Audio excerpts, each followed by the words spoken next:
welcome to another edition of Cognitive Dissidents. This is Jorge from Geopolitics and Empire. I'm Parallel Mike of the Parallel Systems broadcast. And I'm Monica of the Monica Perez Show. All right, so we're going to sort of do Carmen Sandiego style trip around the world with what's happening. And I thought I'll kick it off with some pieces of news here. And alt media stuff. You know, this is before we hit record, we were talking a bit about this, and Lynn Alden shared a great comment. She says, analysts, podcasters, influencers, and so forth that cater to their audience don't actually respect their audience. They respect the algorithm, the money feeding the ducks. Those who are willing to challenge their audience actually respect their audience. It's a discussion. And on the heels of that, some website called The Last Refuge wrote a great piece on understanding the Fox News podcasters. And they said what all of us have been thinking. What you will notice in all of these enmeshments is a system of podcast tribalism now captured within the corporate dynamic. It says, when a podcaster is interviewing a podcaster for podcast content, you are essentially watching a circle of narcissists discussing each other. I think they're talking about a particular set. But, they're pointing out how a lot of the mainstream folks like Tucker and others have transitioned to podcasting.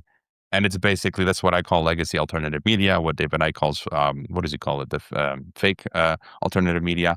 And here it says, if your participation in the podcast sphere is akin to watching WWE wrestling, then you have the appropriate filter for the performances within each broadcast. And as the years were unfolding, you likely recognize the Wall Street corporate media system was going to respond to the changed and collapsed credibility environment. Well, podcasting is the 2026 iteration. Artificial intelligence is going to replace all of these voices eventually as government systems learn and adapt to the private sector information space. And then you've got, I won't play the clip, but Fox News is now warning podcasts are causing people to oppose the war with Iran and think our government is controlled by Israel. And basically it's like, let's ban speech, podcasting, right? So this is where they will be going next. And then in London, of course, the mayor calls for a disinformation unit, like DHS is for Disinformation Governance Board. And I feel in the US, they're now ramping up a Disinformation Governance Board 2.0.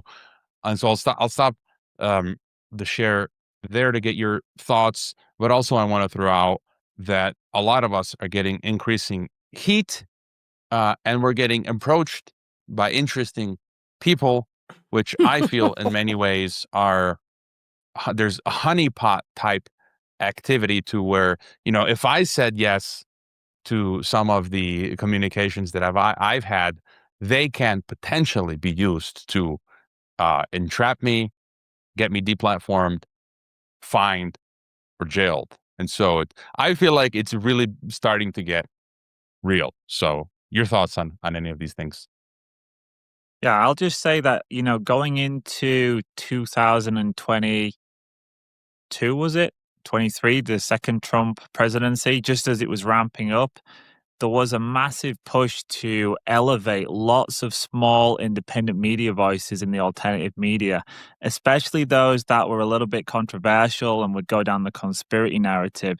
And that was because Trump's whole second presidency was going to be built around conspiracy, that they're trying to stop him from being put in office. They're going to take him out. And so they elevated lots of these small and medium-sized outlets and turned them essentially into full-time propagandists. I think what we're seeing now is the culling of that along with the deterioration of Trump's presidency. So they're going to pull these voices back in now, and I think they're setting a lot of them up for a mass culling. So the important thing for people like us is we have to be very careful. We've been on the right path since the beginning. We called out the Trump thing when all of those guys were pushing it. And we haven't fallen for any of the bait along the way with this trying to blame it on one group or another group. We always give a nice, decisive take. Discernment is key for me. And so I've avoided that. But like you said, Roy, there's been plenty of things that have happened, more so recently, where I've had to raise my eyebrows a bit and say, feels like I'm being led down a path by this person, or being offered something that would potentially put me in one of the boxes of these people that are going to at some point get found out as being I don't know, falling under some kind of new rule or law. So I think that's what's happening, and I think it's important for listeners to really evaluate what people have been messaging them over the last few years, what other podcasters have been saying, and you can make your own decisions on who is on the right side of things. But yeah, I personally think there is a culling coming. And I will say that I kind of arrived at this backwards in that I kept noticing that over the years, because like I was on the radio 10 years ago, and you absolutely, if you ever said anything, even remotely, I mean, even just anti-Israel was considered anti-Semitic. And then all of a sudden it was okay to, I mean, it was actually required. You were pressured to say things that were, not in evidence or out of bounds or whatever, just come out very strong for anti-Semitism or whatever, anti-Jewish sentiment, which I think is more accurate, because I've always been pretty defensive of the Syrians and other Semites. But they want you to, there was almost a requirement to do that. And I just couldn't figure it out. And finally, I had to conclude that it was a setup for identifying people that were going to be censored. And that kind of thing happens in war. And it was one of the factors that I considered in kind of predicting, like you guys did too, but that war with Iran was coming, because I saw those things and I thought, well, that seems like anti-war censorship being set up. And now, of course, I think that whatever those rules are, like you were saying about Ukraine, had passed a law like this, that it'll be retroactive. So it won't be like anybody who says anything like this is going to be in big trouble. It's like anyone who has said anything like this, which is a fundamentally not legal thing to like have a post facto law, but they do that now, and especially in taxation. So I think that that's what it'll be. I know it's a strong point what you said. I think retroactive, because again, it's this new McCarthyism, Disinformation Governance Board 2.0, Ministry of Truth. So now thought crimes are going to have legal consequences. We can talk about this later. Zelensky just yesterday passed the anti-Semitism law for Ukraine, where you can go to jail for 8 years, right? And I guess they'll determine how bad your transgression is. But I'm having people nudge me, like from all sides, people pushing as their goal, the government is evil and we must a violent political revolution against the government. And I'm like, no, I'm not doing that. Again, I've been open. My Christian worldview, it's a social gospel message. It's not politics. I'm nonviolent. I do not believe in taking up arms against the government, or people trying to mark me as pro-Russian. I'm like, all day I'm talking about how Putin is a corrupt oligarch, just like Trump, just like all world leaders, and he's part of the globalist machine. Or Iran now, people are like, hey, would you like to support the Islamic Revolution? I'm like, no, I'm not a fan of the empire, but neither do I support the Islamic Revolution. The other empire isn't better. And so it's just kind of like, I have to be careful now, because even me tacitly confirming any of those types of things can then in the future be used to jail me. And I'm like, yeah, no. So shall we move on to the latest globalist news or what? Yeah. Just going to share again the screen. And I really want to share this quote. I've been reading his books. I just discovered this guy, and I think he's important for a number of reasons. Nicholas Heger, former British intelligence agent. He's still alive, 86 years old. He's written a whole host of books. And I think he's a proponent of globalism, of a certain flavor of globalism, yet he's calling out other globalism. And just because of his interesting background, I think he's someone we should pay attention to. He wrote this in 2004. I'm reading his book now, The Syndicate, The Story of the Coming World Government. And it's like he could have written it yesterday. He says, there's a pattern behind recent events. They are the result of a gradual, inexorable drive on the behalf of certain parties to a world government. The dreams of past empires are not dead, but very much alive. The drive to world government is not a past fad, limited only by the lack of knowledge of how big the world is and the ability to get around it all, but present today. It is not the fantasy of alien cultures, of fundamentalists of different hues, but has been slipped into our own democracies by people and organizations we've never really understood were in our midst. And he says these dreams have driven the creation of the U.S. as well as the European empires. They are behind the push to a united Europe and many of the recent events in the Middle East.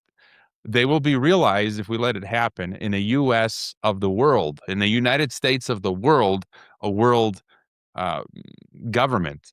And so I just wanted to throw that out because there's still people, I don't know if they're morons, like how dumb you got to like, or I shouldn't use that language, or just subversive. And they incessantly come in my Substack or Telegram say, your new world order theory is wacky. There's no world government. And I'm like, it's literally in your face, literally hitting you in the forehead. And then you've got these people like this. Bilderberg just wrapped up. Get your thoughts on that. Like, there's been so little on Bilderberg. Great coverage by Dan Dix. Thankful for him and the few others that were there, but there's so little we can glean. You can basically just take, and I've noticed that no one has been talking anymore, like in past Bilderbergs. They're trying to get comments from the Bilderbergers. No one is saying anything, and just a few academic articles that just got to get this out. I put out my article a few weeks ago that a lot of people enjoyed. I got some flack. But, here's another academic. BrettonWoodsProject.org publishes this article about global governance. But there's no world government, guys. Global governance. And it says, post-World War II architects of globalism created two systems. Bretton Woods, which would handle the hard aspects of world government, and the UN, which would manage the soft side, right? Social security system and parallel institutions. And I took out these excerpts. It says, initiatives like BRICS and the New Development Bank represent efforts to create centers of power to challenge global North dominance of these same systems. The task is not to abandon these mechanisms, but to transform the global governance structure that contains them. That was my exact thesis in my article. And then Arta Moeni, who I've interviewed on TNT, he just published Coming Multi-World, a new civilizational theory of international relations. And in my interpretation, I think he also confirms it. He says multipolarity still presupposes a single integrated system. And he's talking about, okay, we're moving away from a unipolar system, but to regions, multipolar regions, which is still part of this sort of like global integrated system. And I guess I'll end here with Mark Carney's wife, who says Canada is going to shape a new world order. I have been told of university students already being required to read my husband's now quite famous Davos speech.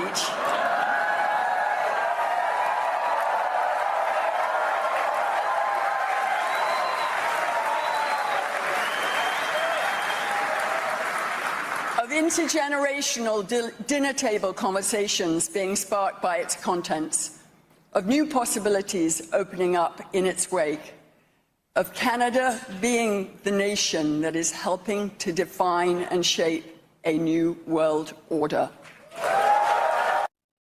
All right, I'll stop there. Your thoughts? Yeah, that's just lazy that they keep what's the word I'm looking for? Trotting out the phrase New World Order. It's like, it's just gaslighting. They know that people jump on it, and we know that it's like a code word. So I find that really lazy. Everyone clapping. I think a lot of what's happening right now is they've got very hubristic. That is where the gaslighting comes from. Everything that happened over Easter with Trump, on literally the most holy day for Christians, he released that tweet talking about genocide in Iran and saying, praise be to Allah. Obviously, there was the AI Jesus that we saw recently where he said, I'm just a doctor. And yeah, no, you didn't. So there's a lot of gaslighting. And I think it's indicative of the times we're living through. They're trying to keep people very distracted because they feel like they're very close to some kind of finish line. And I think that finish line is the technocracy. It's the digital currencies, digital IDs.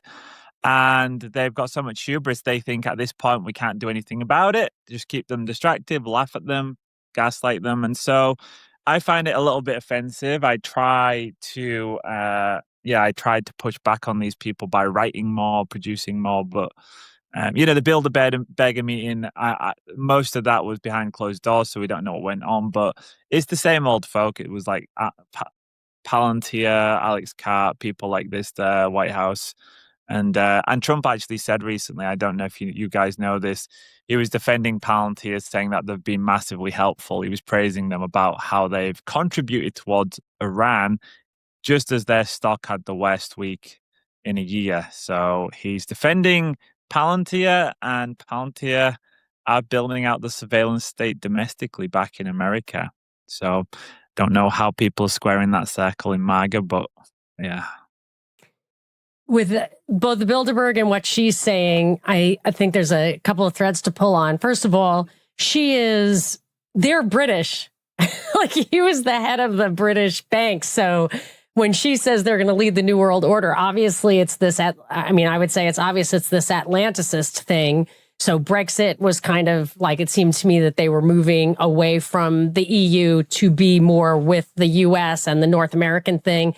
And now Europe is saying they want to kick the U.S. out of NATO, and Trump says he wants to leave NATO, and that's something I did want to talk about more. But it doesn't, bringing Canada into it isn't a break in the system. And I noticed about 10 years ago that we started getting news about Canada, and now like podcasters, a lot of Canadian podcasters in our sphere and stuff. This was new. Like 10 years ago, I don't know if you have ever observed that previously, Herboya, you were up in Chicago, maybe it's closer and you got some news from there, but I don't remember ever getting news from there. And then around that time, also on my radar was the North American Union document from the Council on Foreign Relations, which William Weld authored, but Heidi Cruz was one of the signatories. She worked on it. And in that, it talks about the North American Union, about breaking down barriers, about uniformizing or whatever, regularizing the laws by making the most severe laws the law for all. So the highest minimum wage, the highest environmental regulations. And in that, it says that there should be an supranational organization that tells all the legislators or the legislatures how to legislate. And it actually says, similar to the way the Bilderberg Group operates, in telling, I don't know if it's Europe or wherever, but in telling legislators what to legislate. And I would say just two other things. The idea that the UN is the soft power and Bretton Woods, which like has a different name or is defunct or whatever, was the hard power. That's also what I've been noticing, is that there's like this fascist behind the scenes corporate thing. Like they're talking about tolls on the seas, which we can talk about that too. I don't think that's a terrible idea. The Suez Canal charges tolls. Maybe there'd be less piracy if people could charge tolls. But that is like a kind of corporate, privatized, fascist backdoor thing, while the UN kind of soothes feelings. And so I can see that system is still operating. And the last thing I will say is the New World Order, like it seems to be descending into that trilateral group right now. So that's what I think is a big part when I want to talk to you guys about Iran.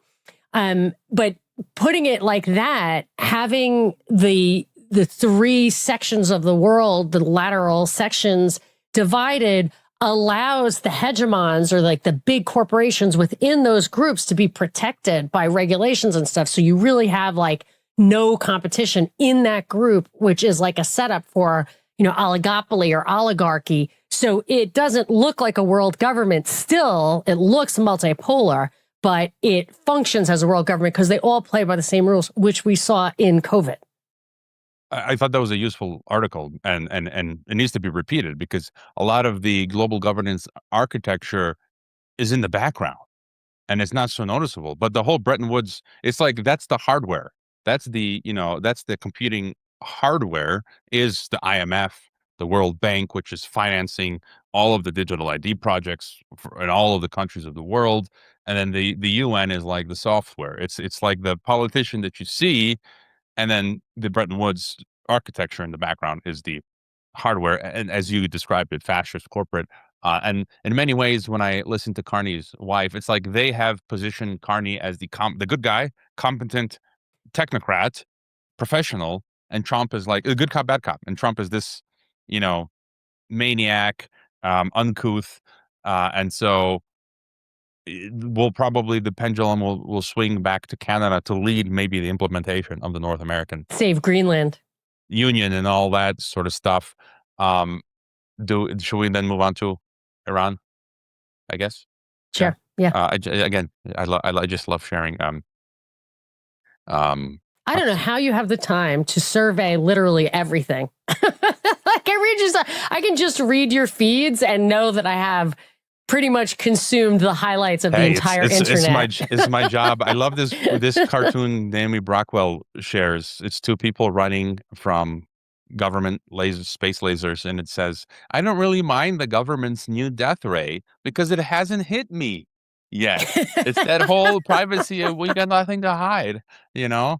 And then you've got, so here's a clip from John Mearsheimer and Daniel Davis. So this is the setup for Iran. And this is everything that I'm reading. Like the show hasn't, it's like Interstellar. So remember the scene from Interstellar with Matthew McConaughey? It's one of my favorite scenes ever. I just find it awesome, like in the traditional definition of the word awesome, where they land on water planet. It's all just water. And in the distance, you have this like 100,000 foot, like 1,000 foot wave that's coming. And I feel like that's where we're at with the Iran energy, fertilizer, all that situation. And here is Mersheimer's quick clip. Will we, because of Israel, hit the iceberg? And that's how I see this playing out. And how do you define in this context hitting the iceberg? What does that look like? How does it manifest? I think that the economic damage is so great that we have a global depression that's as bad, if not worse, than what happened in the late 1920s. Fun times. We've also got, I caught this clip, Fantastic Four. I haven't seen the movie from last year. They are predictive programming worldwide energy curfews. Unbelievable. Sacrifices will be made. We all need to conserve power at a scale never attempted before. Quite right, Herbie. All the power.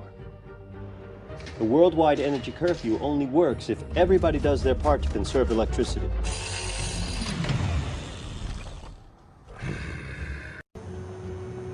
Sacrifices. So that's wild. And then you've got, of course, what's going on in Australia. But yeah, what's going on in Iran, guys, girls?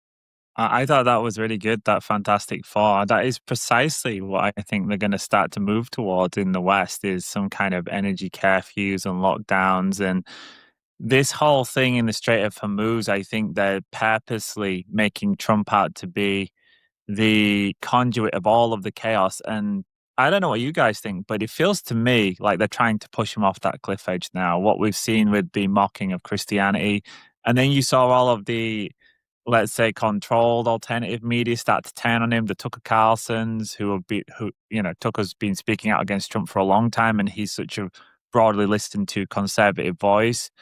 Lots of people I've seen on X as well. So I think it feels like they're going to bring down the global economy, that we are going to be going towards this financial collapse moment. You had Scott Bessent talking about Bretton Woods. You mentioned it, Haroy, that it's been discussed multiple times.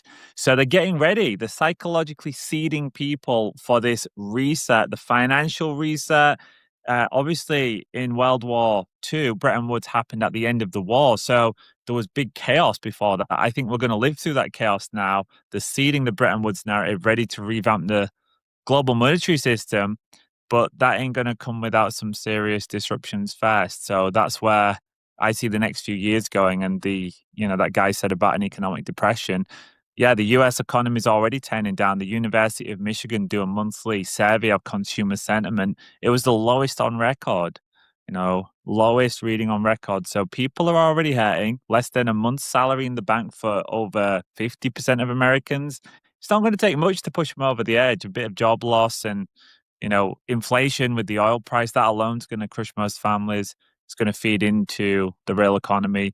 So yeah, we've got, I think this year is it. And I personally don't think we see Trump make it the 4 years. I think they're going to get rid of him at some point, switch him out, and it will be someone that comes in to mop up the mess. But the mess he'll be creating, it will be attached to him. And then when he goes, because this is what America's so great at, right? They always blame the president, then switch him out. Blame the president, switch him out. So the last time it was Biden's fault, now it's Trump's fault. When actually, I think there is a greater architecture at play. Left and right, they're all working together to engineer the reset, which we knew was coming. Everyone knew a reset was, I knew a reset was coming long before Trump, long before Biden. So, what's happening doesn't surprise me. But it is interesting to watch how they're engineering it and getting people to support it. Just real quick before handing it off to Monica, I still feel I still feel it can go either way. So there have been smart people saying it can swing back.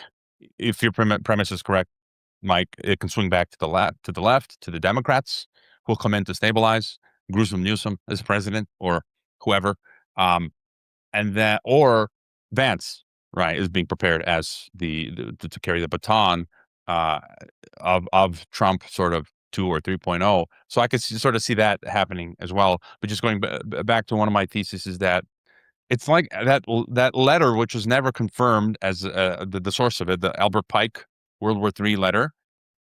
It's like, but that is basically, we're watching it happen, and I feel, I've said this before, that this, and you've mentioned it, that this political Zionism that we're seeing is part of the occultocratic philosophy that's attaching itself to this fake American Christianity, and that's going to be like in the Albert Pike's letter. They're going to probably pop off nukes in the Middle East because that serves the world government agenda, and it serves to discredit the Abrahamic religions to bring in the theosophy. And so Trump his name would be attached to that whole process, and then making the world hate conservatives and all of these traditional beliefs to then bring in the whole New World Order agenda. So I can still see it swinging back, as you say, to the Dems to continue, or with Vance doubling down on Trump's legacy. So I have a few things on what both of you guys are saying. One is, I absolutely thought, especially with the Pope Leo Trump feud, and my Twitter feed is full of accounts I do not follow jamming Catholicism down my throat.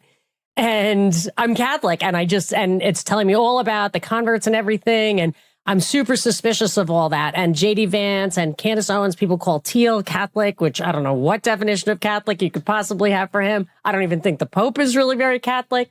But they will get rid of Trump, Kirk Trump or whatever, and then bring in Vance before the end because he wouldn't really be able to win that election. But as a sitting president in a wartime, he could have a chance. But I still think Gavin Newsom and AOC, maybe not this time, maybe next time, they're both young.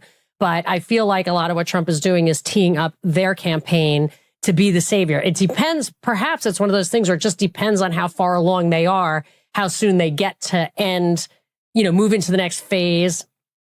So there's that is about the succession, but about energy. First of all, the economic issue is where I long had this expression crisis government. So they tried to do SOPA and CISPA and regulate the internet and all of that, and it didn't work. So then they had the Pulse nightclub shooting or whatever it was that just made, okay, now we have to censor the internet and we're just going to make all this emergency legislation. And after that, ever since then, it's been what I call crisis government. They just have a crisis. And I actually heard an African leader or speaker say, let's use the American philosophy of never let a good crisis go to waste because we need to restructure our energy infrastructure anyway in the long term. In the short term, we have a crisis, but in the long term, we have an opportunity, which speaks to what the Great Reset also. But the energy thing, Mike, you had one of the really excellent points in your recent article about energy and like the exponential growth of human productivity since we've gotten like remote sources of energy, coal or whatever it was. Somebody had showed me a picture. They were trying to defend the Fed. They said, look at the impact that the Fed's increasing the velocity of money has had on human economic activity in the past 100 years. And it's just like an exponential growth. And I said, that's not the Fed, that's oil. That is the result of oil. So I think you're right that in order to deindustrialize, you need to hit the oil. I actually, it makes me laugh when they're like, everybody needs to cut back on their energy use. AI is a giant energy consumption machine. And now in this conversation, I'm starting to think that's its very purpose, because the purpose of a thing is what it actually does. And that would absorb like a flywheel, the energy that we have and use and spurs our growth. But so the question I wanted to ask you guys about Iran, if you don't mind, the conversation starter more or less was, I the only time I'm usually really wrong about something is when I think what you see is what you get. So like, I think that Trump and Netanyahu bit off more than they could chew. And even though the multipolaristas are totally happy with this, is it more like these two mobsters on the corners, real New York, New Jersey stuff, started a fight with another mobster who really wasn't as weak as he thought? And the big guy says, let him fight for the corners. And however it shakes out, it shakes out. And those guys are too big for their britches anyway. So we could demote Israel, demote America. We, accelerate our multipolarista stuff, blah, blah, blah. So I was thinking maybe it was like that. And then I realized I started to see they were trying to do peace talks. They went over to Iran and they said, oh, yeah, we need like even more of a give on the nuclear stuff than you were offering. And yeah, I know Lebanon was part of the ceasefire, but we're just still going to blow it up anyway. And we have this massive energy crunch, but we're going to put a blockade on the Strait of Hormuz. We're going to tell Ukraine to bomb Russian oil, whatever. So the more it's like being prolonged on purpose by those very entities, I'm starting to think like there's no element of randomness or personal corner duking it out at all. So I just wondered if you guys think there's any randomness in this. It really looks like they went too far, Israel and Trump, but was it scripted down to the letter from the beginning? What do you guys think? I'll just say, oh, thanks. Yeah. Well, yeah, I'll just say that I think when it comes to these things, they war game them out years and years in advance. They know how Iran's going to respond. Iran knows what America's going to do. You can argue whether it's completely scripted or whether there's some elements that are naturally occurring and whatnot. But I just think I've said it before and I'll say it again. I think the Iran leadership going all the way back to 1925, 1930 was co-opted. And I think it was the same with the theocracy. I think they were co-opted. I don't even think the guy's dead. And I don't think they took Okay, him because out that's in what a I was day. thinking is that if they took out the 50 guys who were cooperating, maybe there was a deeper layer of real Iranians. But yeah, I hear you. It is surprising. I'm a little bit cynical just because what we find out, right? We live through these times and it's very hard. And okay, you can be sometimes too cynical, but I can guarantee in 20 years, we'll know where the strings were on this one. The same way I can look back at what happened in the 1970s, 60s, 50s, and there's so much information that's released. You can say, oh, of course they was in it together.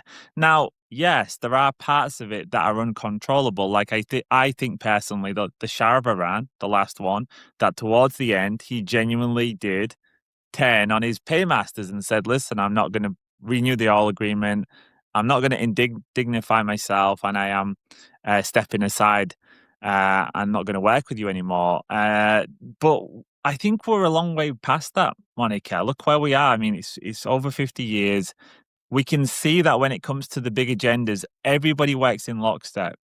And any assumption that whenever anyone appears to be doing something independent, you can see that it's a fake independent. It's like a Hegelian dialectic. It's like to make it look like Sweden looks like they weren't implementing lockdowns, but they did the same stuff, vaccines. So Iran did all of that too. Why would Iran have taken part in all of that stuff if they were truly antagonistic to the West and these globalist structures?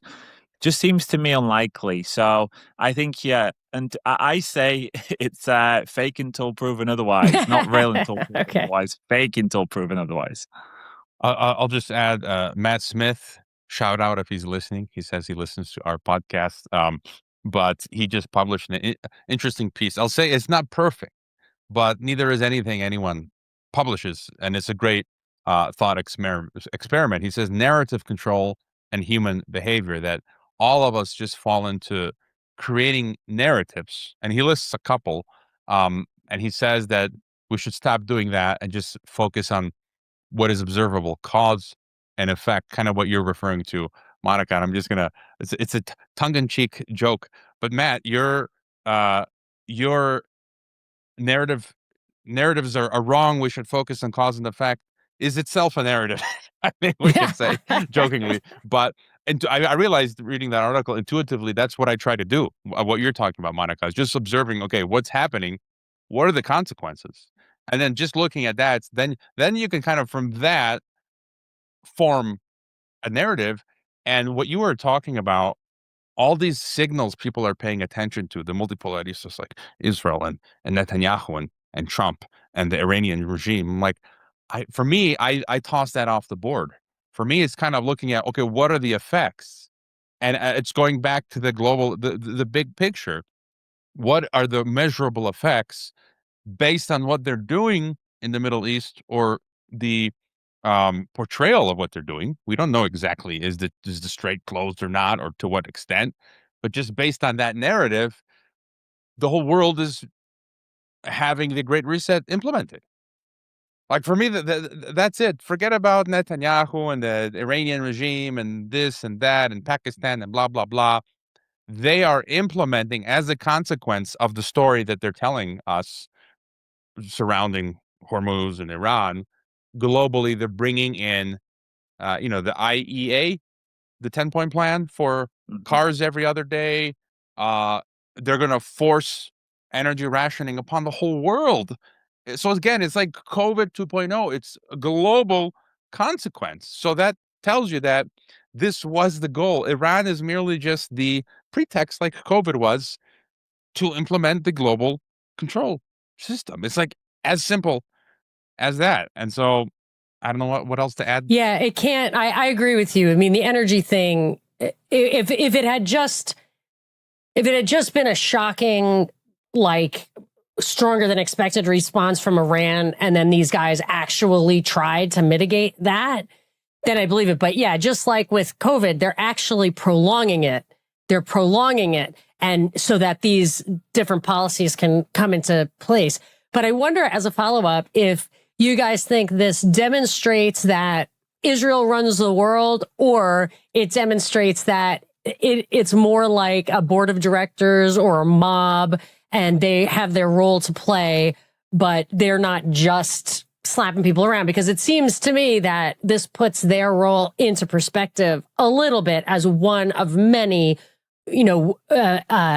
game-changing players, but not necessarily shot callers, because this thing is unfolding, seems like to me, in a bigger way. I think it's above that, and I just want to just backtrack a little bit. When I say fake, I don't mean fake. I mean that there's collusion going on, because it's clearly Scripted, there's real things more or less, happening. yeah. That there's an organization structure there, and maybe you don't always get told what's going to happen. You can't accept your superior. Like, I can't go to my manager at work and punch him out. That's a bad thing. My manager's going to tell me what to do, and even if I don't like it, I'm going to have to do it. I think it's kind of like that, and just whilst we're on this energy infrastructure being destroyed, it's not just in the Strait of Hormuz. I mentioned before, I don't know if I said it on Cognitive Dissidents on my own show, that the largest fertilizer facility in Australia suddenly had an outage, and they said we're going to be offline for 3 months. Russia's fertilizer facilities had drone strikes. And then just today, one of Australia's 2 oil refineries has a massive fire. It's still out of control now. Why would all of this energy infrastructure at the same time across the world be having these unexplained outages and fires and drone strikes? So clearly somebody somewhere is wanting to take these things offline. They want to take us to these shortages. And you could argue about who it is. Now, just to cycle back to your question, Monica, Israel is kind of like, for me, when people say, oh, it's Israel, it's kind of like looking at WWE wrestling and saying, it's The Rock, it's mankind. It's like, I'm not falling for it. Because that's falling into the narratives. And recently they've said, oh, you're allowed to insult The Rock. He's a bad guy and you're allowed to insult him. That's what they're saying about Israel. And everybody's jumped on that. But I've been here before. I've been looking at this stuff since I was a kid. I've seen all of these things come around and disappear and come back around. And so I'm just a little bit more skeptical. And I'm saying, no, I think when you play into these narratives, when you get really involved in a politician, in this guy's the good guy, this guy's the bad guy, you're setting yourself up for failure. You've got to be more discerning. And I just zoom out even further and say it's good and evil. and there is an evil entity and it's pulling the strings on that side. And they're going to want you to blame this guy, this country, this people. I think it's all a trap. I think it's all a trap. And people sometimes say that's a cop out because they want you to name a specific person or group of people. But I think that's wrong. That's not how it works. I think evil is at play. And ultimately, I do take a biblical view in the end that, yeah, these people behind the scenes, you can call them what you want, but they're just Satan worshippers. I think that's what they are.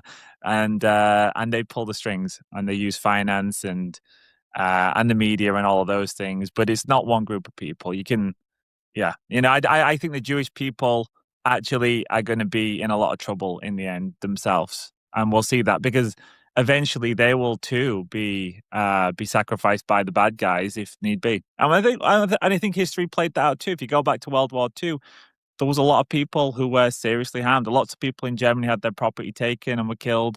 So you can see that this evil entity will do away with the narrative when they're done with it, and the people that were supposedly the good guys will suddenly be attacked. And I knew a lot of Black people in Atlanta. They called into my show, liberals, totally against reparations, saying that will make people hate us more.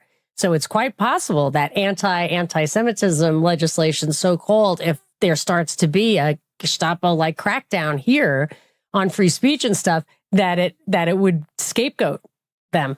Anyway, so you're right. Like it's not the writing is not on the wall about how it's going to shake out. I'll just add, there's a great tweet yesterday. It said the other day, Satan is on both sides of the political spectrum. Yes. And just to your point, Mike, is that if you're going to have a world government, a world empire, you have to include every cartel faction. So it can't, you're going to have the Saudi, I mean, they're taking control of the Gulf countries, MBS, all of them are down with NEOM and the line and the 15-minute cities and the technocracy. And of course, the Zionist lobby is plugged in, the Vatican, the Masonic networks. Again, it goes back to the occultocracy. I had Pastor Crone on and he explained it. I was amazed. I was a huge fan of Stanley Monteith, the late Stanley Monteith. And he'd actually been in his home and he explained it, again, using the hand as the reference. Yes, it's the Vatican. Yes, it's the Jews. Yes, it's the Saudi lobby. Yes, it's the city of London. Yes. But ultimately, it's Satan, Lucifer, the fallen angel. And I guess just sharing my screen again, to your point, Zelensky just signed the law on anti-Semitism in Ukraine. You can get up to 8 years in prison, fines, and restrictions on liberty. But they're going to play this clip here from Federal Reserve Chair Jerome Powell. So they're signaling this is where we're headed next. The energy, because they're going to have us shut off the lights, and while in the darkness, they're going to bring in the new system. And when they turn on the lights, hello. By the way, yeah, that Zelensky thing might just be to save him. Like, I'm sure the war is quite unpopular there. It never stops. And has he had an election? Like, didn't he suspend elections? He's a dictator. Yeah, I don't know. Or so it could be it's probably a censorship element to that for his own war. Yeah, I mean, it could be, or it could be part of the no hide stuff that some of us have covered before. But here's Powell. Rapidly, and I think the vigilance is what you need. You just need to always know that there's another thing coming. And I think in particular, we've had all kinds of financial crises, but we've never really had a successful cyber attack on a large financial utility, let's say, or a financial institution. And that would be quite a different thing. If people are going to lose money in a certain part of the economy, we have a hugely resilient financial system now. It's more, let me say this, it's more about resilience than it is about avoiding crises. One of our former people used to say that we're in the levee building business, not the hurricane prevention business, right?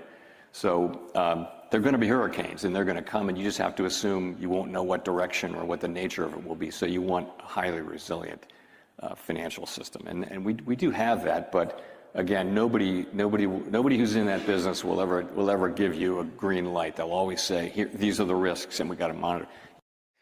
It almost sounds like he wants a cyber polygon to happen. And why are they so obsessed with using the term resilient? It's just, that's the globalist 15-minute city term. I didn't pull it up, but on my Telegram this morning, I shared from another account, mainstream article talking about Russian hackers are going to, I think they were targeting UK bank accounts, are going to hack and rinse the bank accounts, basically clean out people's bank accounts. So you've got all these types of stories coming on board. Scott Bessent now, I think, again, these are little signals that are important. He says bank citizenship verification order is in process, so that to determine the citizenship of someone opening a bank account. Again, that's part of the algorithm. Ghetto Lunduk, who's great on tech, he just noted Michigan pulled back its operating system verification law, but now there's another one. They just keep coming back. They're not going to stop. A new U.S. national law has been introduced to require all operating systems to have mandatory age verification. And so, yeah, I think, just if you guys have any thoughts on this, a cyber sort of polygon type event. I've discussed that quite a lot because obviously I talk about finance, and I think it is just one they've been setting up and teeing up for so long that if we don't have that, I'm quitting. If we don't have the cyber attack, I'm quitting my analysis because they've been teeing it up everywhere. Everybody said it, from Klaus Schwab to Jerome Powell. There was wargaming in Israel in 2001. And for me, I think that is the one. When that happens, that's the financial shift over from the old system to the new system. That's kind of what I'm thinking. So I think they're saving it, because when they do that, you can hide so much behind a cyber attack. Listen, we're all going to be dark. There'll be no Harari, Moritz, and geopolitics and empire. There'll be no parallel systems, Monica Perez show. It'll be quiet. Everyone's stuck. We're all in the same boat at that point. And when it all comes back online, it could be a completely new system where you have to have digital ID just to get online. Your bank account, oh, it's all gone. The retirement account, oh, sorry, the Russian hackers took it. And at that point, you're on the digital token system. And so, listen, if they want to build a true totalitarian financial digital control grid, you are not voluntarily getting people into that. Nobody is going to volunteer for it. And I think if you do it the old kind of one step at a time, it'll take 20, 30 years to do. So I think you need a hard break at some point. And that for me is the cyber attack. So I do take it seriously. And I always say to people, someone actually asked me in my recent Q&A, how much is safe to keep in a US bank account? And I said 0. There is no safe amount to keep in a bank account. Keep what you need in a bank account, but ultimately, at some point, I don't think there'll be a warning when it happens. It will be a rug pull moment. You'll wake up, something will happen, and that will be pretty scary stuff for all of us. It's not going to be. I mean, you got get the candles out, play some board games, you'll be fine. But I think it will have that shock factor to it, especially if people can't, go to the local shop or access their bank account. And maybe it's not going to be total as well. We don't have to be catastrophic. We don't have to think like all the lights go out, you can't do anything. Maybe it will be located in a specific area of society. So it could be the banking sector or something like that. That's probably more realistic than a total blackout. Although, remember, they did do this in Spain and Portugal last year, and I did say at the time it was a cyber attack. Everyone said, no, Mike, and they fall for this low-hanging fruit narrative about renewables. And I said, nope, it was timed just after they were threatened by the US and obviously Israel. And then just this week, Monica, you tagged me in something that suggested it was a cyber attack. So I think again, Netanyahu referred to it and said, hey, Spain, you're getting out of line again. Remember what we did last time? So, Monica, are you saying it's the Jews? I'm being silly. It's always. silly. I got a few things to go ahead, say about that. So, funny that you should say that a cyber attack may be coming, because two things caught my attention as they were happening 10 to 15 years ago. One was Stuxnet, which was a computer worm, the first cyber attack ever, whatever. It was launched, I think if I recall correctly, by the US or Israel or whatever, against Iran. And Iran discovered it, if I'm not mistaken. And I remember saying, oh, this is like Oppenheimer giving the bomb to Russia. Like, oh, we're not waiting for them to develop it on their own. How are we going to have an arms race if we have to wait for that? So they gave it to them. And then all you need is that little worm, which was what it was called, a little seed to grow. So they can, whether Iran really ran with it, of course they probably did, but it doesn't matter. You can just have a false flag and then say, well, they have it. And then the other thing was that Obama, right before he left office, it was like a line in an article somewhere, but I could put my finger on it. Many times after that, he said, by the way, on the way out the door, I planted this cyber attack poison pill in something in Russia. So if there's a cyber attack, this thing will automatically go off. And it's been 10 years since he said that. So I was thinking maybe that was just fake, but it's like Chekhov's gun. Like you have to, if it's hanging on the wall, it's going to come up probably in a later scene. So I wouldn't be surprised if this is the time for that. Hrvoje, you said earlier you thought that there was a chance that nukes would be used for reasons of, manipulating the situation. Wouldn't the cyber attack be the perfect response to that? So it's horrible. It's super horrible. And I'm going to say that all of this would be kind of a limited nature, or I don't know what. The U.S. seems to be quite insulated right now from this energy stuff. I think they don't want the people to start rebelling against this war for a while, probably until they want to put in another fake leadership. But the other thing I wanted to mention was about the verifications, the bank ID, whatever. I don't know if I talked to you about this last time, but the bank ID, your bank account and your phone is your ID. You don't know it because you're willing to give those numbers out pretty easily. You use your credit card and stuff. You don't realize it, but if you're fucking with that, if you're messing with that, then they will flag you. They will find you. You don't realize because you're not actually using fake phone numbers and fake bank accounts to do anything. You're using your real ones, and that's how they're identifying you.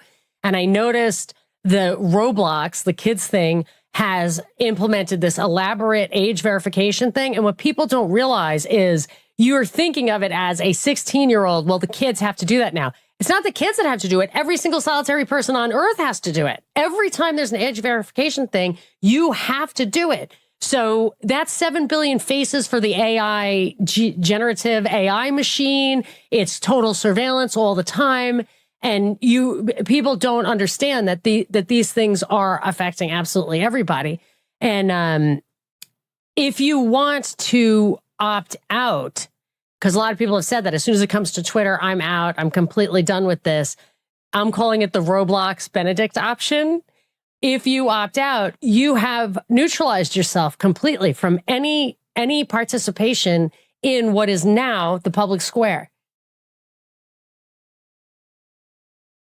Yes, I don't have anything else to add. I was just going to add earlier to what Mike was saying. I think you put it so well. I've never heard anyone put it as the WWF example. I think I thought that was the great way you put that. And yeah, I don't know what I was going to say. I bought a cheap phone and I was looking last night into installing Lineage, and boy, this stuff is not easy. So I'm going to try in the near future, because basically I got to sit down with a long period of quiet. The kids wouldn't leave me alone, and try to figure out how to install Lineage. But as you say, Monica, it's going to become extremely difficult to function. I can tell you now, here in Mexico, I've got two US numbers now. And the problem is what you just said. The Mexican bank will only accept a Mexican mobile number for your banking app. So then this means that if I don't register my Mexican number, for now, it seems the app works without using SMS, but at some point, you've said this before, they periodically check in on you and want to verify that number is... Try to open a bank account in a name that isn't the same as the mobile number. Like, oh, can you just use my wife's number? They won't. Well, maybe your wife's, but they... That was I think there's still leeway there, because, with the Mexican registry, you can register up under one name up to 10 numbers. So I think as long as that number is functioning, it doesn't matter whose name it's registered in. But I had a different experience, but yeah. It's a losing battle ultimately. So I just wanted to bring up again, Where were we? Just on Iran, just a few other tidbits. We know that there's been increasing rhetoric for after Iran is Turkey, says Israel. And Nassim Taleb, um, again, nobody's perfect. I'm just tired of this throwing stones stuff. Like, get out of my face. Nobody's perfect. Um, Nassim Taleb did the COVID stuff. Okay, whatever. Nobody's perfect. I'm not gonna. Then there's Well, no plus, one to take what you need. You don't have to evaluate the person's. Just take what you need. Evaluate, discern the actual information. Yeah, and so he says faster than I thought. And you have Shay Gal, who's Israel dude, and says talking about now Turkey going after uh Turkey. So is that going to happen so fast? And Morgan, who does great Substack work, who basically says all of these countries are attacking each other's 15-minute cities so that they can rebuild build back better. I thought this was an interesting comment. It showed destruction of section of Lebanon, and it says, so apparently we're playing Minecraft, and it actually does look like Minecraft. But CNN report, I mean, this is a joke. You read this. A shadowy, I mean, it's so cartoonish. It's like literally satire. A shadowy pro-Iranian group claimed a spate of attacks in Europe, but it might be It might be a facade. Who are they saying it might actually be? No, but you get, let me break the paywall here using uBlock Origin. Oh, good for you. Thank you. Thank you, uBlock. Is it that's what's called uBlock? And you read it and it says, the shadowy pro-Iran group has claimed responsibility for a spate of attacks on Jewish communities, American interests in Europe. The incidents which the group posted about via social media affiliated with pro-Iranian militias include an arson attack on Jewish community-run ambulances. The catch is that the group may be a mirage, calling itself Harakat, whatever, roughly translated from Arabic as the Islamic movement of the Companions of the Righteous. The group only appeared online a month ago, shortly after the U.S. and Israel launched a war. No, there are no known references, neither online nor offline, to this group before March 9th. It says there are a lot of indications that this group is not genuine, but there are strong signals that this could be associated by a foreign country. And Iran would top the list. So it's a mirage, but it's still Iranian. Contender. Yeah, I mean, this is Operation Gladiator. It's total false flag. I found this meme. It's Jaws film replaced with Netanyahu. We're going to need a bigger false flag operation. And so, come on, like, what a joke. And this is why you need to read the mainstream CNN garbage. They actually tell you through their mainstream propaganda, you can they tell you the opposite of what is reality, and which they basically explain. And so I wanted to touch on the Turkey thing. That you can there. finish. Yeah. Mossad chief says, Iran operations will be complete only when the regime is completely changed. So yeah, any thoughts there? I mean, you can call it regime change. Do you want to go, Mike, or should I make my Turkey point? No, you go. Go for it. Okay.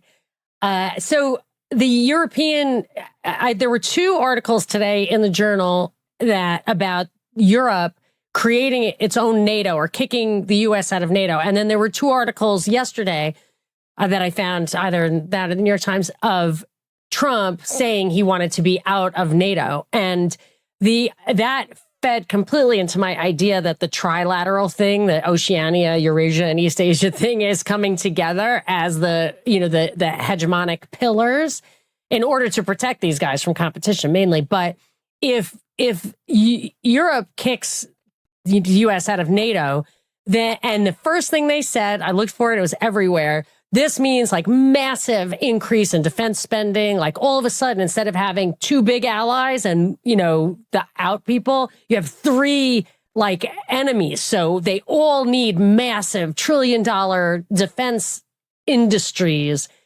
And if you do that, then the U.S. gets to have war with Turkey. They can let Ukraine into NATO without creating World War III between Russia and the U.S., which with U.S. and NATO, NATO considers Crimea a part of Ukraine. So Russia occupies that by their request. It's part of Russia now. But then if you went NATO, then that would be World War III, and you don't want that. So there are several reasons I think they might actually do that. And I was just going to say that is, I never thought about this before. It really clicks. It would be a technical way of you're still being able to throw Europe at Russia for Right. a third rodeo, World War III type of situation, but the U.S. kind of sits in the background, gets off the Doesn't hook. have to Did, do did it. you guys see what Germany did recently? Banning young men from leaving for more than 3 months. Oh, Well, yes. actually, I say young men. I think it's up to the age of 41 or 42. Wow. Wow. So And that's serious stuff, right? this folds in with the Ireland and Orban thing because Hungary, Orban was the only one kind of standing in the way of the EU and the stuff they wanted to do, especially creating a second tier to allow Ukraine in. And so von der Leyen, or whatever her name is, she now is saying, now that I'm sure the West was behind Orban's ouster, she said, well, now's the time to eliminate the veto power from EU members. So they're going to restructure that and it'll get Ukraine in. So I can see all that stuff kind of coming together pretty quickly. Just on that real quick, Orban going out again, not that he was a perfect guy, but many people have said this, and it's just your logical conclusion that with Orban gone, that's when Brussels mask really comes off and they go full totalitarian fascist. And then, Remix News just quoted a Polish MEP, which I think he appears to be pro-liberal, globalist, Brussels, subjugate everything and everyone. Von der Leyen is quickly moving to abolish veto power. And then, of course, Alex Soros comes out and says the people of Hungary have taken back their country, a resounding rejection of entrenched corruption and foreign interference. And then, that's pretty much that. So, yeah. But Alban's been an American guy for a long time. When he was a student, he went across to the US and he was studying in the US, and then he came back and he made that speech. I think it was about the reburial of a dissident. What was his name? Imre Nagy, and he was the leader of the failed uprising, and he was dead, and they wanted to rebury him because I think they didn't know where his remains was. So, anyways, at that point, Orban got up and he spoke to hundreds of thousands of people, and he was just a young student at the time, but he basically, it was this iconic moment. This young activist gets up and makes this very bold speech when communism was still in power, and everyone admired him. What guts, what bravery this guy had. That was Viktor Orban. And, so again, Orban's been interesting, but he's still a character in the game in a sense. He's a cooperator for sure. I agree with you that I think there are nexus points with these people where they can be totally irrelevant, or they can cooperate and justify it by saying, well, I can kick the can or whatever. So I've definitely seen both ways with Orban. And I think, where did I read that maybe when Vance went over there supposedly to endorse him, he was just one-on-one saying, hey, you're going to have to go quietly. And I just I would prefer Orban to still be in power. 100%. Of course. I think he was. I think Hungary was one of the places in Europe. There's not many places in Europe where I would say to someone, that's a place I would probably think about, Hungary. But it's going the same. But he defended borders. The same thing happened with Poland. Don't forget, they put Tusk back in power. So one by one, they've taken out the conservatives in Europe, and they are going towards the left. So, Haroy, going back to what you said about where America goes next, it seems that if they're already doing the switcheroo in Europe back to the left, even in the hard conservative places, it's more likely we would see that in America as well. You just made me think. Canada, Carney, right, left, Mexico left, USA left. So you have your Newsom, North American Union advance. And I just wanted to reiterate what you just said, Monica, using the alternative media example, because people have emailed me and saying, like, should I not trust this or that person based on my article, UK column? And and just in talking with people, I really want to reiterate, it's a spectrum, right? Of like the volume up or volume down percentage. It's not just because, I was a staff assistant at the UN. Am I globalist? Right? I shook hands with Gorbachev and I was too nervous to ask him about world government, of which he was a proponent of. Am I globalist? I just wanted to take those opportunities to meet these famous figures or walk the halls of the belly of the beast, the United Abominations. And then I just want to make, again, the point that it's very nuanced. And I'm just using the alt media example. You can use the same for politicians. I don't think there is any political solution. Here in Mexico, you get what you literally get whacked. You get bullets to the head if you're a politician standing up. And there can or be a journalist. You might have luck where you choose on certain issues, you do good work, but you avoid another issue that's going to get you the bullet in the head. So I think there's middle ground, but there's a spectrum where often I'm using the alt media example. There are people that are being nudged, herded, have handlers, and some really don't realize it. Others have the thought in the back of their head, like maybe this person is handling me, but they kind of suppress it because they're reaping benefits of more followers and more money, and they don't want to The question ethical it. glass ceiling, I call Right. it. You don't ask a question you don't want to know the answer Right. to. So it's like they are not knowingly agents. And then, of course, there are people that okay, I shook hands and made a Faustian bargain. And then there are actual CIA agents. And, I have to question even a lot of the people who say are ex-CIA and they're doing podcast stuff. I'm kind of like, Never X. There's no such thing as ex-CIA. Come on. I don't know. I mean, that's Agreed. Any of that military stuff, Q right. stuff. Look at it this way. If that was, it's like the mafia, you don't get out. If it was possible that you could be CIA, then go out and reveal the CIA secrets, they wouldn't be a very good intelligence agency now, would they? It's known once you're in one of those things that you don't do that because there's consequences for doing that. So whenever anybody says, oh, this person's X and they're revealing the truth, it's like, do you really think that their system is that weak that somebody can leave and reveal all the secrets? Come on. I think there are two ways to get yourself killed. The one is that you really know stuff. And the other is that you're a really charismatic leader. And that's it. So those CIA guys are the one thing that you cannot let and I'll just give one rogue. more example. I think of people like Larry Johnson. I don't really follow him. But again, if my thesis of multipolarity actually is globalism and the CIA is globalist through and through, right? State Department, completely one world government, CIA, all that stuff, Pentagon, it would be part of their, operation to have Larry Johnson promoting. That's his name, right? Larry Johnson. I'm getting confused now with the NBA players. Larry Bird, Larry Johnson. But that they would promote multipolarity because that's the same CIA globalism that they want to see. And then what was my? It's skirting me. My other point, I'm forgetting now. Oh, I had a podcast guest once where they worked in some function with the government, and they were retired, and they had to stop going on podcasts because they received a visit from the government, their government. I won't go into further details. It's somewhat open source info, and was told to stop going on giving interviews and podcasts, or their pension would be shut or something like that. And that's like an example of what you guys are saying. Like a real person would have that visit by the government. Yeah, they said they certainly wouldn't be invited on every big mainstream YouTube show out there, would they?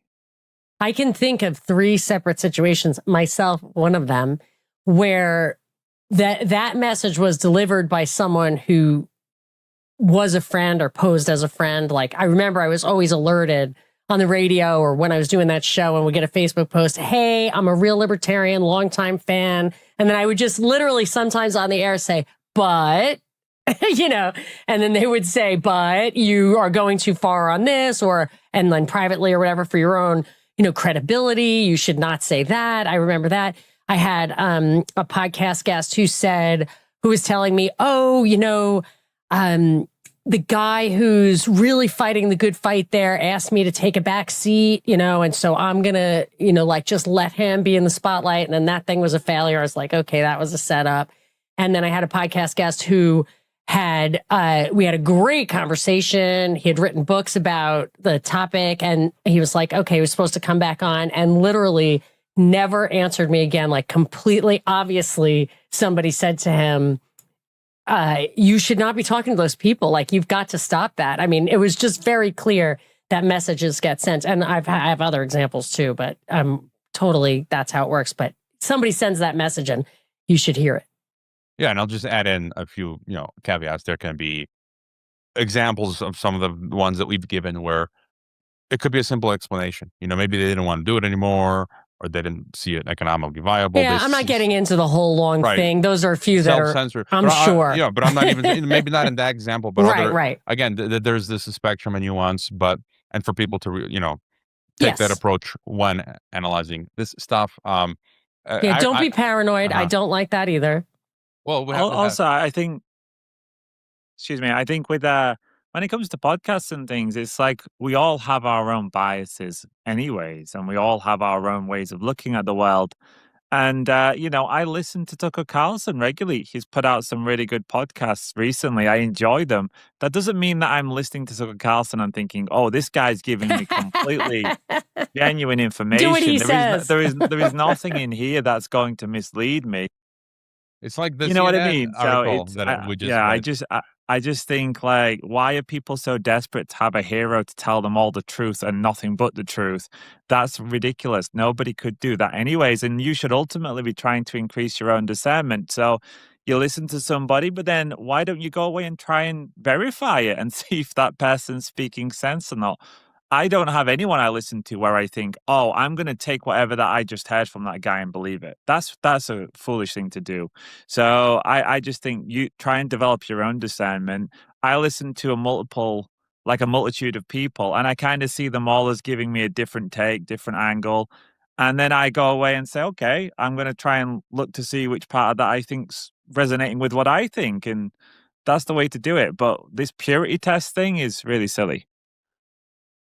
Yeah, and just maybe to slowly wind down, a few of the minor criticisms that I've had say, will you ask us to trust you? Like, I don't ever recall I've ever said on the podcast, trust me. That's not something I would say. On the contrary. I don't even care about me. I didn't have my name on my podcast for many, many years until people started demanding to know who I am and what is my name, and actually do not trust me. We're here collectively trying to chronicle events. None of us gets them always correct. And so, no, do not trust anyone. And I'm like you guys. There's a lot of people I respect, and I take bits and pieces from everyone and form my own narrative. Do we any quick thought on Ireland? I haven't had the bandwidth to focus what's going on there, but also it's really fresh news, and so I kind of want to. And what I don't like is a lot of the stuff you get is from these clips on X, and they don't source anything. There's like video clips, and I don't know what's going on. A lot of them are from a year ago. Right, and so I reserve my opinion until I have more information. Any thoughts there? Well, it's definitely true. There's been big protests in Ireland. The truckers and farmers were demanding that the government reduce VAT on fuel because they're saying they're going to go out of business. They can't afford to farm. The government in Ireland, obviously, they have browbeaten the populace for a long time. So this is not an isolated incident. It's an ongoing antagonism between the two.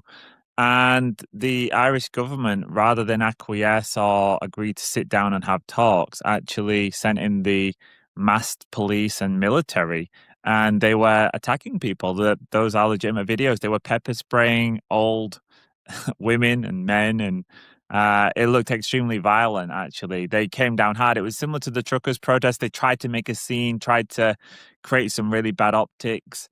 But having said that, they must have been pretty worried because they have at least agreed to reduce the fuel costs by something. I think 505 million euros, a package worth of 505 million euros to support those most impacted by rising fuel costs. But when you look into it, it says there will be a 10-cent reduction per litre.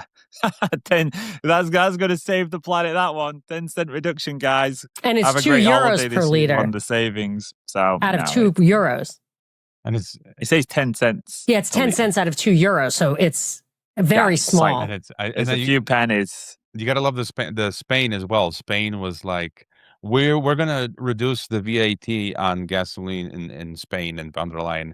And Frau Ursula Gertrude von der Leyen says, Nein, we will not You're not allowed to do that, Spain. Okay.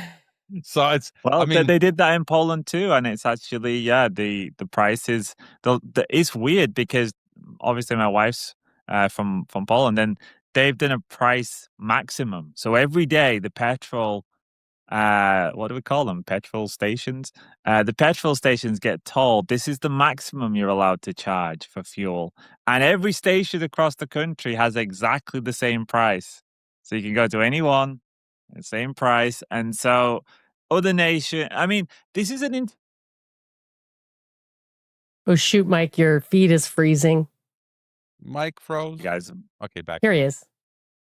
Sorry, guys. Yeah, an interesting part of the reset for me is it does seem like they tend dials up and down based on which societies they want to have collapse and fall apart antagonistically, and which societies they want to give a bit of leeway to. Have you noticed that? Like some nations seem to have a better ride of it. Like not everyone's even in this. It's really bizarre, but I do think that there is, more signs there of some kind of reshaping, like a conscious reshaping of who's going to be the winners and who's going to be the losers. No, that is a fascinating insight. I totally agree, and I think again it goes back to this idea of the World Federation. I mean, the EU itself, the EU project, you had this a huge disparity in between the economies, and you have to pull them to a balance average to be able to integrate economically, politically, socially, culturally, whatever. And so I think that's the process. What you just described is that EU model writ large, where again that's the whole multipolarity thing, transfer of wealth from the west to the east to get this sort of average. Yeah, I think that's part of what's happening now with the U.S. getting egg on their face over the Iran thing and making it look like whatever so they can get in their lane, which is this, because they're having all sorts of success with Venezuela and Cuba and all of that. There's no question about that. And I think that it's in order to slow down this wheel and the other wheels get to speed up China and such. yeah, and you mentioned just a few things here. There's this scoop from Axios. U.S. suggests Cuba complicit in helping Russia fight Ukraine, and it's like, guys, I mean, let's be real here. I'm not a fan. They're starving. I mean, exactly. Like, I literally know I was going to go myself, but I know people who are coming back and forth from It's Cuba. sick. They're literally starving to death with no No, it's electricity, sick. and they're helping Ukraine. Like, what a lie on its face. And just the other news, again, many countries are bringing this in. This report from Massachusetts about limiting how far you can drive your own car to set binding goals for reduced statewide vehicle miles traveled. Again, I see this happening everywhere. It's going to happen. It's happening here in Mexico, where I forget exactly how they're going to do this. It says talks about what the 15-minute concept, but you can drive every other day, and again restrict how often you can use your car. And I guess my last thought for today is David Hunter, this macro strategist, who says his new silver. He says, I realized my silver target was way too conservative, so I raised it to $1,000 an ounce for silver. And he says, I'm comfortable with my gold target of $20,000. He tweeted that 4 days ago. That's up parallel Mike's alley. I've got nothing else, but just any thoughts on that? Bob Moriarty, I just had on and says, we're going Mad Max. So, yeah.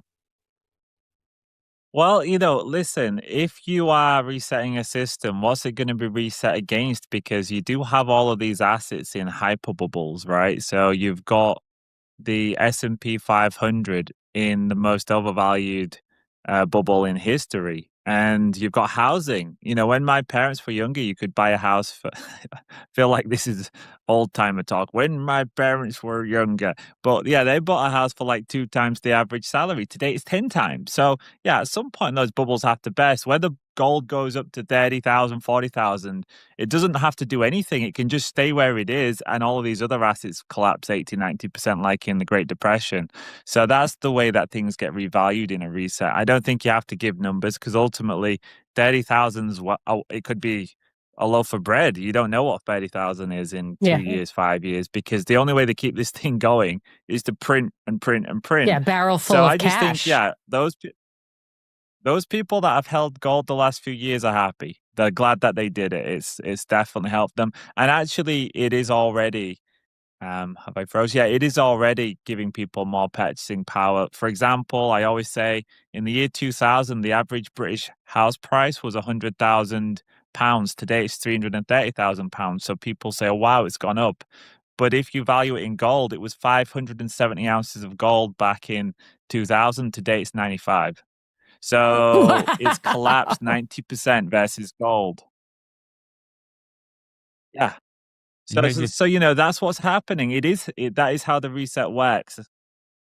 Sorry, guys, I'm freezing, so I'm going to shut up because I'm jumping all over the shop here. So I'll hand it to you. No, I think we can slowly close it down. I got nothing else to say. But I have a you just what Mike personal said. Mike, when you said the year 2000, I don't know if anyone listening. No. Okay, there's that reference. Was this Saturday Night Live? There was some comedy show where they did a skit on in the year 2000.